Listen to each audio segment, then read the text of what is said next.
మనం కామన్‌గా ఈ స్ట్రోక్ అనేది బ్రెయిన్‌కి సంబంధించిన దాని గురించి మాట్లాడుకుందాం.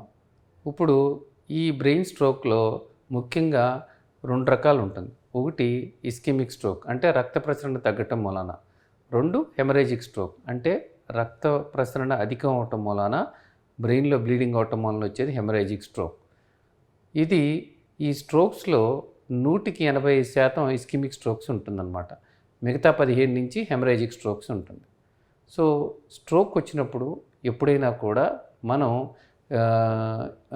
ముఖ్యంగా తెలుసుకోవాల్సింది ఏంటంటే కనుక ఈ సిమ్టమ్స్ ఎలా ఉంటాయి మనం చూస్తే కనుక ఇస్కెమిక్ స్ట్రోక్లో ముఖ్యంగా రక్త ప్రసరణ తగ్గటం వలన అంటే రక్తనాళం మూసుకుపోవటం వలన వచ్చే స్ట్రోక్స్లో వీళ్ళకి మూతి పక్క తిరగటం, అలాగే చెయ్యి వీక్నెస్ లాంటివి రావటం, మాట ముద్దు ముద్దుగా రావటం, అలాగే బ్యాలెన్సింగ్ ప్రాబ్లము, అలాగే కళ్ళు అంటే చూపు మసకబారటం లాంటి సిమ్టమ్స్ రావచ్చు అన్నమాట.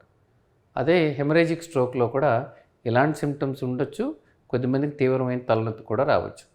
సో ఇలాంటి లక్షణాలు వచ్చినప్పుడు స్ట్రోక్కి మనం ముందుగా వీటికి అవగాహన ఉంచుకుంటే కనుక దానికి ఇలాంటి లక్షణాలు కనపడినప్పుడు వెంటనే హాస్పిటల్కి రీచ్ అవ్వాల్సి ఉంటుంది. హాస్పిటల్కి రీచ్ అవ్వగానే వెంటనే డాక్టర్లు దాన్ని అంటే ఒక పేషెంట్కి అది స్ట్రోకా కాదా అని నిర్ధారణ చేస్తారు. క్లినికల్ ఎగ్జామినేషన్తో మిగతా ప్రాబ్లమ్స్ కూడా ఎక్స్క్లూడ్ చేస్తారు. అంటే ఒక్కోసారి కొంతమందికి షుగర్ డౌన్ అయినా, ఫిట్స్ లాంటివి వచ్చినా, ఎలక్ట్రోలైట్స్ అంటే సోడియం పొటాషియం బ్యాలెన్స్లు తగ్గినా కూడా స్ట్రోక్ లక్షణాలలాగా కనపడవచ్చు అన్నమాట. అందుకని అశ్రద్ధ చేయకుండా ఖచ్చితంగా ఎంత తొందరగా వెళితే అంత మంచిది.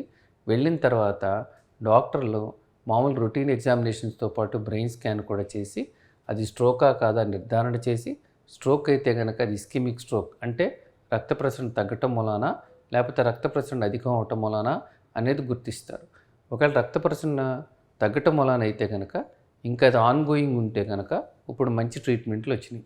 అంటే ఉదాహరణకి టిష్యూ ప్లాస్మినోజెన్ యాక్టివేటర్ అంటే ఆ రక్తనాళాన్ని ఈ క్లాట్ని క్లియర్ చేసే మందు వచ్చిందనమాట. సో దీని మూలాన ఏంటంటే కనుక న్యూరాన్స్ ఎక్కువ డ్యామేజ్ అవ్వకుండా ఉండే అవకాశం ఉంటుంది. తర్వాత స్ట్రోక్ నుంచి రికవర్ అయిన తర్వాత కూడా వాళ్ళకి డెఫిసిట్ తక్కువ ఉండే అవకాశం ఉంటుంది. అలాగే ఇప్పుడు లేటెస్ట్గా ఈ ఇస్కెమిక్ స్ట్రోక్స్లో థ్రాంబెక్టమీ అంటే లోపలికి ఈ రక్తనాళాల్లోకి ఈ క్లాట్ రిట్రీవర్ అంటే క్యాథెటర్లు పంపించి ఆ బ్లాక్ని క్లియర్ చేసే అవకాశం ఉంటుందన్నమాట. దాని మూలాన రక్తనాళాలు ఎక్కువగా డ్యామేజ్ అవ్వకుండా ఉండే అవకాశం ఉంటుంది.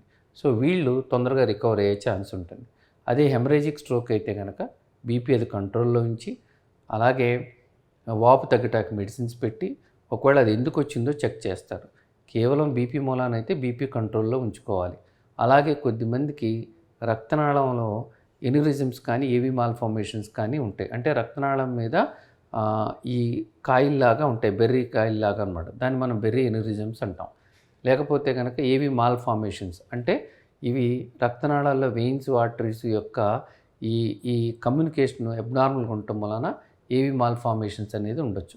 దాని వలన బ్లీడింగ్ అయితే కనుక దాన్ని యాంజియోగ్రామ్ ద్వారా కానీ ఎంఆర్ యాంజియోగ్రామ్, సిటీ యాంజియోగ్రామ్ల ద్వారా నిర్ధారణ చేసుకొని దానికి సరైన శస్త్రచికిత్స చేస్తారు.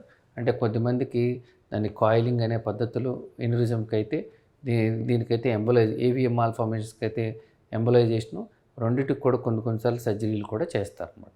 అందుకని ఎప్పుడైనా స్ట్రోక్ అనే దాన్ని మనం అశ్రద్ధ చేయకుండా దాని లక్షణాలు ఏంటో తెలుసుకోవాలి.